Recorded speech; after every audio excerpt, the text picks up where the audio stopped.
Let me clear away one preliminary misunderstanding. Permítame aclarar un malentendido preliminar.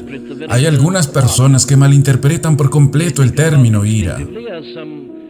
Piensan en la ira instintivamente, como una manifestación descontrolada de ira. No pueden pensar en eso.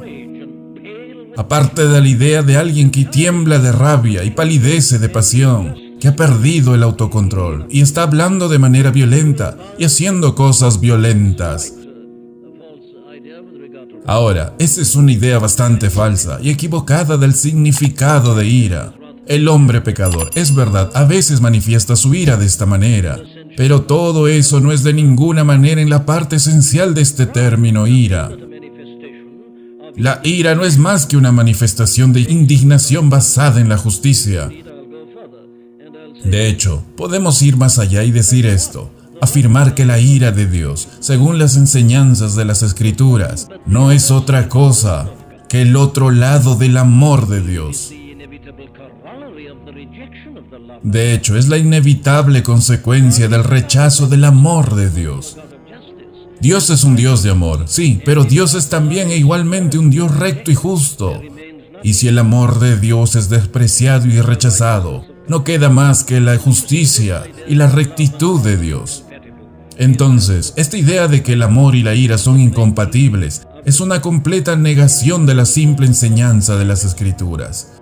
De hecho, iría tan lejos como para decir que, a menos que comencemos con esta idea de la ira de Dios contra el pecado, no podemos comprender la compasión de Dios, no podemos entender el amor de Dios.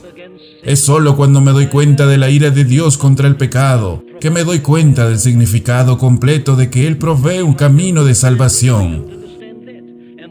Un camino de salvación de ello.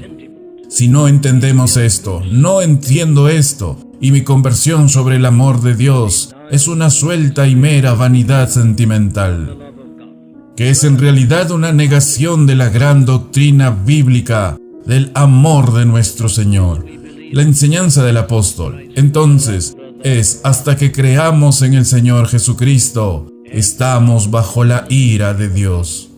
Y la ira de nuestro Dios es una expresión del odio de Dios al pecado. Es una expresión del castigo del pecado por parte de Dios. Es una declaración muy clara en este sentido, que si morimos en nuestros pecados, vamos al castigo eterno, sin variación, sin alteración, sin ninguna variación. Esa es la enseñanza de la palabra.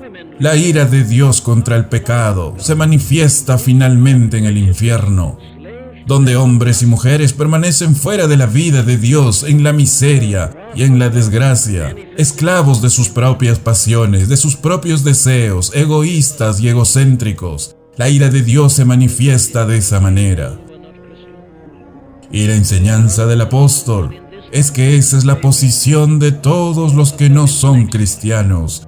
Están bajo la ira de Dios en esta vida, permanecen bajo la ira de Dios en la siguiente y próxima vida. Esa es la posición del pecador según las Escrituras. Si te opones a la idea, si te opones a las Escrituras, estás estableciendo alguna idea filosófica propia en lugar de la simple enseñanza de las Escrituras. No estás discutiendo conmigo, estás discutiendo con la palabra de Dios. Estás discutiendo con todos estos santos apóstoles. Estás discutiendo con el mismo Hijo de Dios. Si crees que la Biblia está divinamente inspirada, entonces no debes decir, pero yo no entiendo. No se te pide que entiendas.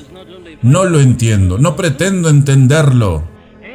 Pero partiendo de esta base, mi mente no es solo finita, sino además es pecaminosa.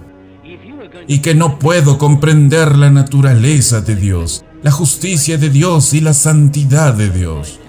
Si vamos a basar todo en tu comprensión, entonces, amigo mío, es como si renunciaras a este punto. Pero la Biblia nos dice que el hombre natural y la mente natural no pueden entender las cosas del Espíritu de Dios. Fue el deseo de entender lo que condujo a la caída. El orgullo intelectual y la arrogancia son el último pecado. Y estoy aquí para no pedirte que entiendas, Es mi comisión proclamar el mensaje, proclamar el santo mensaje.